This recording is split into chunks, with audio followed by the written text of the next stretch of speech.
पेट की बीमारियाँ, जिनको कब्ज बहुत रहता है, 99% लोग तेज़ी से खाते हैं। धीरे धीरे खाना शुरू कर दो, कब्ज दूर हो जाएगा।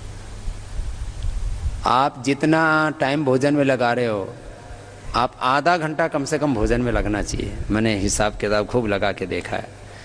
मध्यम आहार आप लेते हैं, ज़्यादा खाने वालों को तो हो सकता है 1 घंटा भी खाना पड़े, वैसे खाना भी अपना आप ही कम हो जाता है, तो धीरे धीरे खाते हैं। तो आधा घंटा कम से कम खाने में लगना चाहिए। नाश्ता थोड़ा कम होता है, 1 कटोरी भर होता है, इसमें थोड़े सब्जी आदि थोड़ा ज़्यादा मात्रा बढ़ जाती है। वैसे मैंने बोला ज़्यादा आहार नहीं करना चाहिए, थोड़ा थोड़ा करके 4 बार लेना चाहिए। तो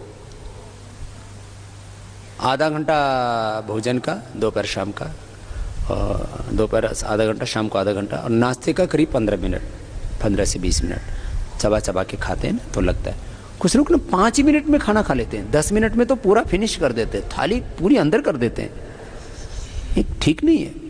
ऐसे खाते हैं, चावल भी खाते हैं तो भर भर के मुट्ठी, रोटी खाते हैं तो 1 रोटी के 2 ही टुकड़े करते हैं कुछ तो, और वो भी एक हाथ से इधर से तोड़ा और 4 टुकड़े करते हैं कुछ लोग। मैंने, अरे भाई ये ऐसे खाने के ऊपर इतना ज़्यादा क्रूरता मत करो, हाँ?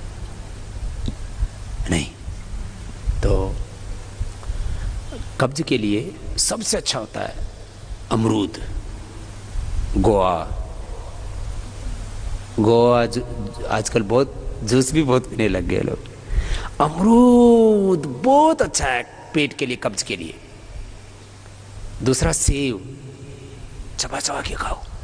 और ये सुनो, जिनका डाइजेशन बहुत वीक होता है ना, खाए पिए हजम नहीं होता, भूख नहीं लगती है, सुबह खाली पेट सेव खा लो। किसी बच्चे को इतनी गैस बनती है, वो कुछ बच्चे तो टॉयलेट जाके ही नहीं देते, सुबह टॉयलेट होता ही नहीं उनको, वो क्लास में जाने के बाद में वहाँ क्लास में जाकर के फिर बाथरूम जाना पड़ता है उनको। और किसी बच्चे को तो इतना हार्ट बर्न होता है, उनको बच्चों को ही दवाइयाँ देनी पड़ती हैं, इतना ज़्यादा कॉन्स्टिपेशन छोटे बच्चों को। क्यों?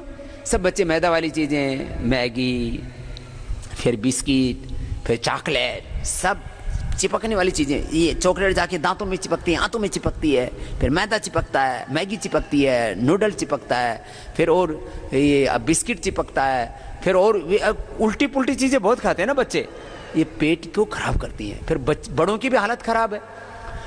बच्चे मैदा वाली चीज़ें और ये चॉकलेट और तमाम तरह की चीज़ें, इसके लिए हमने एनर्जी बार का विकल्प बनाया, आटा नूडल बनाया, आटा वाले बिस्किट बनाया, हेल्दी फूड उपलब्ध कराया। बड़े वालों की क्या आदत ख़राब है, ये चिकना ही बहुत खाते हैं, ताकत के चक्कर में घी खाएंगे और तमाम तरह की चिकनी चीज़ें, घी और बहुत भारी चीज़ें खाते हैं, वो अंदर हजम ही नहीं होता। अरे जो खाओ डाइजेस्ट होना चाहिए ना, ताकत के चक्कर में खाए जाते हैं, ताकत आएगी। अरे ताकत तेरे भीतर ही नहीं है, ताकत आएगी का, ताकत सारी खत्म कर रखी है। सुनो, कपालभाति किया करो, इससे कब्ज दूर होता है। हल्का आहार लिया करो, पौष्टिक आहार लिया करो, सात्विक आहार लिया करो, और फिर सेव खाली पेट खाओ सुबह सुबह, पपीता, अमरूद, ये कब्ज को दूर करने वाली चीज़ है। मुनक्का, अंजीर, ओहो बहुत ज़बरदस्त है।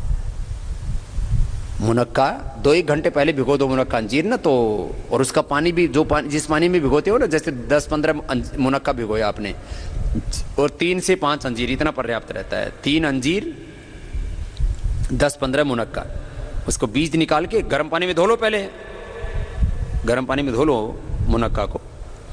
और काली द्राक्ष भी आती है इधर गुजरात में और दिल्ली आदि में, इधर कई अलग अलग, कई कुछ बाहर से भी आते हैं, हमारे यहाँ भी तैयार होने लगी काली द्राक्ष या ये मुनक्का, बहुत अच्छा होता है। किशमिश से भी ज़्यादा अच्छा होता है मुनक्का ना, गुणों की दृष्टि से। और सच में हीमोग्लोबिन बढ़ाना हो या कॉन्स्टिपेशन मिटाना हो, कमज़ोरी के लिए, तो 10-15 मुनक्का उनका गर्म पानी से धो के उसका बीज पहले निकाल दो और फिर भिगो दो 1 कटोरी में, और उसी में अंजीर भी भिगो सकते हैं, 2-1 घंटा पहले भिगो दो, तो मुनक्का और अंजीर खाओ, पेट बहुत अच्छा रहता है, डाइजेशन बहुत अच्छा रहता है, कमज़ोर भी नहीं रहती है। खैर पेट के लिए बहुत अच्छा है, डाइजेशन के लिए बहुत अच्छा है।